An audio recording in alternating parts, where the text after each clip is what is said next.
When you think of strength training, I think you have this image in your head of like that classic weightlifting. You got in the bar and you're pushing this thing up, but it involves like way more than that, right? So those are any type of exercises where we're going to use our muscles applied to some form of resistance. Sometimes we can use gravity when we're using, doing things like push-ups or squats. You can use bands, free weights, dumbbells, sleds, any type of like pushing any type of sleds or pulling any type of sled, machines. A lot of, the machine weights are also really good as well. The health benefits to that are, and what I think, especially as we get older, is making sure that we are staying functional as we do get older. I do believe that a lot of our independence of living is based off of our strength to be able to do things around the house and on our own. And then also diabetes, osteopenia, osteoporosis are also other things that the strength training can also help with as well. I usually try and tell people it should be like a moderate intensity,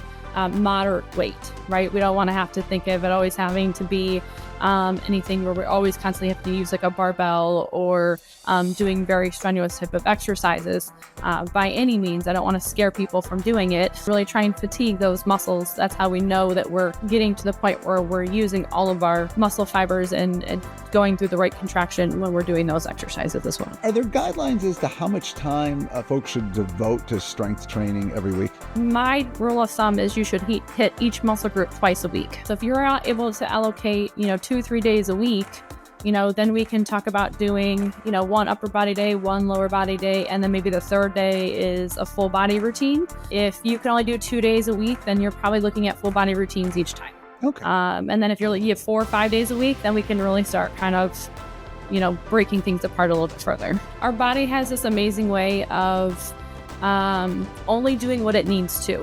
Okay, so unless we apply a stimulus that's going to make it work a little bit harder or make it build and make changes to have improvements, that's the only way we're really going to see those changes to at least maintain, especially as we do get older.